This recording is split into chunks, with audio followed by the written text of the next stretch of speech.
प्रिय विद्यार्थियों नमस्कार। मैं डॉक्टर चंदन प्रकाश, लेक्चरर इतिहास विभाग, वीर विरमदेव राजकीय स्नातकोत्तर महाविद्यालय जालोर। मैं अपने पर्सनल यूट्यूब चैनल पर आप सभी का हार्दिक स्वागत करता हूं। प्रिय विद्यार्थियों, आज हम मुगल बादशाह अकबर और महाराणा प्रताप के बीच जो हल्दी घाटी का युद्ध 21 जून 1576 ईस्वी में लड़ा गया, उसके बारे में अध्ययन करेंगे। मेवाड़ विजय के लिए प्रयत्न। हल्दी घाटी का युद्ध 21 जून 1576 ईस्वी। मेवाड़ की राजधानी चित्तौड़ पर फरवरी 1568 ईस्वी में मुगलों का अधिकार होने के बावजूद राज्य का एक बड़ा भाग अभी तक राणा उदय सिंह के अधिकार में ही था। 1572 ईस्वी में राणा उदय सिंह की मृत्यु हो गई। तब उसका पराक्रमी एवं प्रतापी पुत्र राणा प्रताप मेवाड़ का शासक बना। इस समय तक राजस्थान के अधिकांश राजा अकबर की अधीनता स्वीकार कर चुके थे, परंतु राणा प्रताप ने अपने राज्य को स्वतंत्र रखने का तय कर अकबर से संघर्ष करने का निश्चय किया।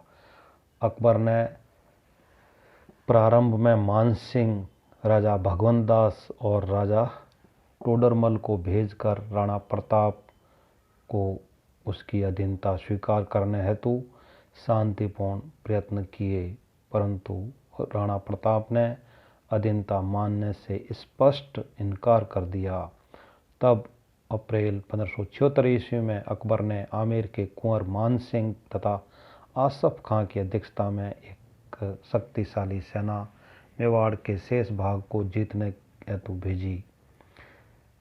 राणा प्रताप तो इस संभावित आक्रमण के लिए पहले से ही तैयार थे। 21 जून 1576 ईस्वी को हल्दी घाटी में दोनों सेनाओं के बीच युद्ध हुआ।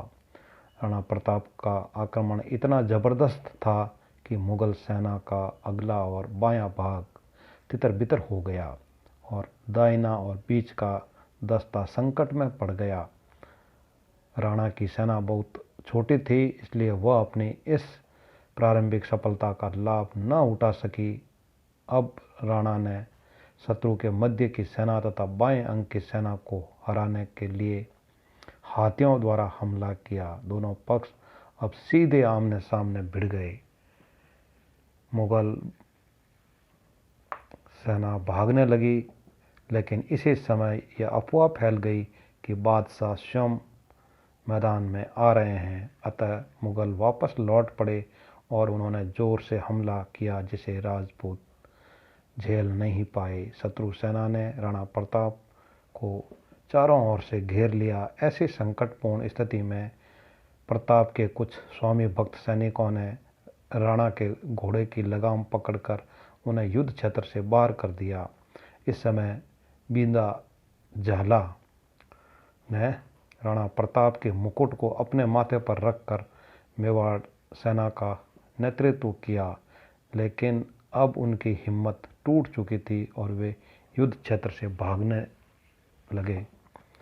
उनमें बहुत सारे मारे गए। इस प्रकार हल्दी घाटी में अंत में राणा की हार हुई, परंतु मुगल इतने थक गए कि उन्होंने राणा प्रताप और उसकी सेना का पीछा नहीं किया।